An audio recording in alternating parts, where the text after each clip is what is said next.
Once again.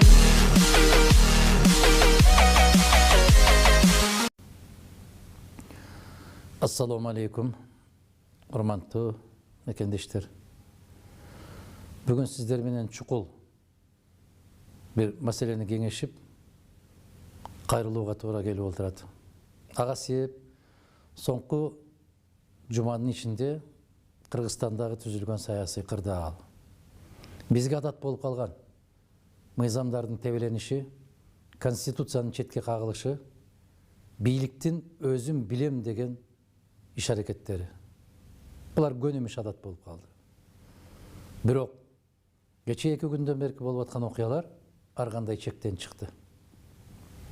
Мен айтайын дегеним, жергиликтүү кеңештерге шайлоолорго карата бүгүнкү күндөгү кээ бир партиялардын бийликтин ишараты менен жүргүзүп аткан өтө арамза, өтө куу жана жакшы эмес аракеттери.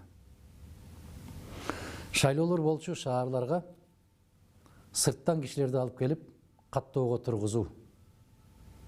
Болгондо дагы алар айылдан келип, айылдан каттоодон чыккан болсо, туруктуу жашап аткан жердеги алардын укуктары эмне болот? Шаарга эмне үчүн ушул мезгилге чейин каттатпай келет дагы? Соңку жуманын ичинде 10 000 деген адамдар катталып кетти. Угушума караганда Ош шаарында 40 000ден ашык киши катталыптыр. Катталып улантып атыптыр. Ушундай көрүнүштөр Токмок шаарында, Каракол шаарында.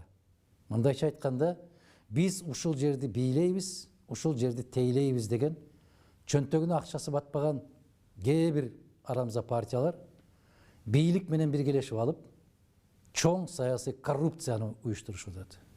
Мен баса белгилеп айтам. Бул мамлекеттик деңгээлдеги саясий коррупция. Бул абдан жаман көрүнүш.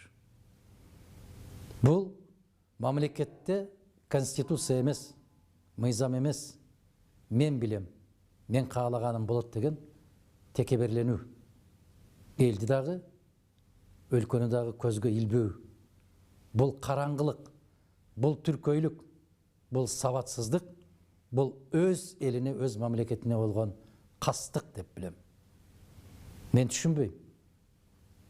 Эмне үчүн жогорку окуу жайларда баягы эле мугалимдер студенттердин зачеттук китепчелерин топтоп атат? Эмне үчүн кээ бир азаматтардын паспорттарын алып коюп атат? Урматтуу мугалимдер, интеллигенциябыз деп жүргөн азаматтар, ушундай мыйзамга, жашоого, адамгерчиликке терс көрүнүштөрүңөр менен кантип үлгү болосуңар? Жаш муунду кантип окутасыңар?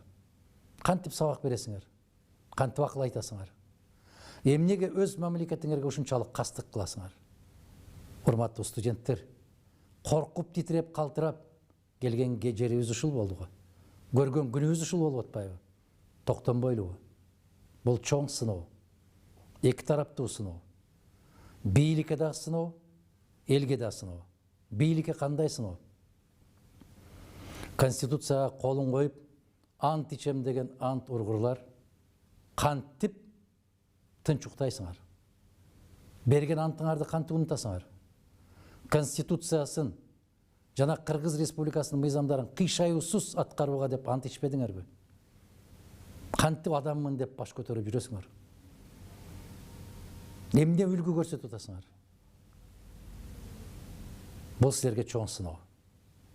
Бул сыноодон өтө албайсыңар. Өтүш үчүн силерде адамгерчилик дагы, ички маданият дагы, сабаттуулук дагы жетишпейт. Силер үчүн бир гана мыйзам бар. Акча, акча жана акча. Элге кандай бул сыноо? Акча көргөндө томолонуп кеткен күндөрүбүздү эстебейлиби? Жарбаган акчаны алып алып, мамлекетти жоготуп атканыбызды, өз колубуз менен өзүбүз мамлекетти муунтуп атканды эске албайлыбы? Ошол акча менен байып кеткен жокпуз го. Ошол акчаларын алып алып, эки тамганы бириктире албаган, мамлекетиңдин аталышын билбеген, киминди билбеген азаматтарды көтөрүп келген элбиз го биз. Токтобойлубу? Акыл калчабайлыбы? намысқа келбейліби, уялбайлыбы?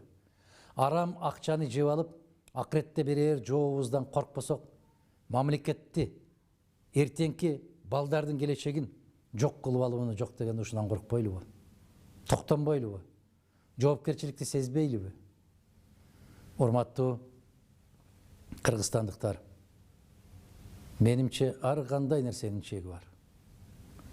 Момундай башаламандык ачык айкын билгениңди кылып ал дегендей түр көрсөтүү Кыргызстандын жаңы тарыхында болгон эмес эле.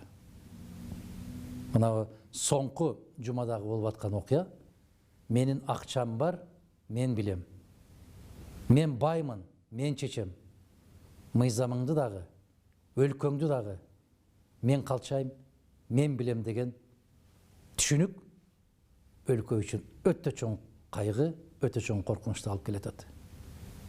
Же токтойбуз, башкаларга тең болгон өлкө болобуз, башкалар менен тең таймашкан эл болобуз, же акчалуулардын колуна кул болуп барып, акырында ошол сабатсыз түркөйлөрдүн ошолор менен чогуу өлкөнү жоготобуз. Тандагыла. Сыноодон өтөбүзбү, же сынабызбы? Биз үчүн кылым карыткан касиетибиз жеке өзүбүздүн намысыбыз бийикпи? Же арамдан алган, чөнтөгүңө салган акча бийикпи? Сенин ата энеңдин басып өткөн, ата энеңдин колу менен куралган мамлекет ыйыкпы? Же арамдан акча тапкандардын тыйыны ыйыкпы? Өзүң танда. Өз келечегиңди өзүң таңда айланайын замандашым. Какшап ушул күнгө келдик. Же токтойбуз, же бир отоло жок болобуз.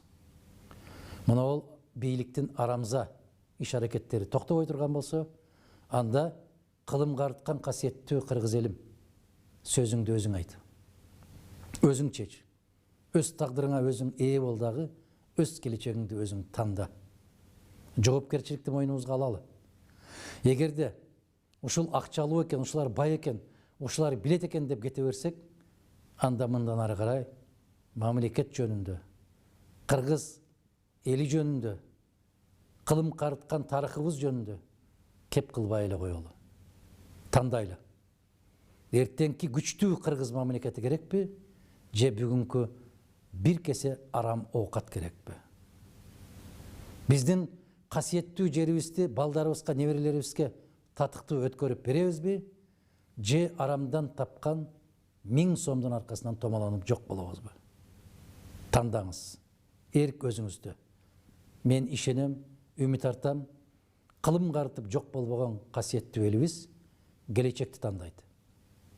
Арам оокаттан, арам тыйындан баш тартат дагы, өзүнүн күчтүү эркин билдирет.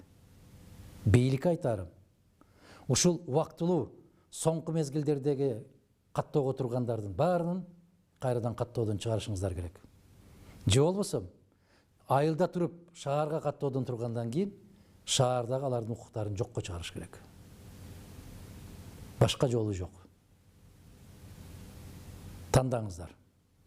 Эки жол бар. Бир жол керемет келечек, экинчи жол убактылуу жыргал, бирок арам жол.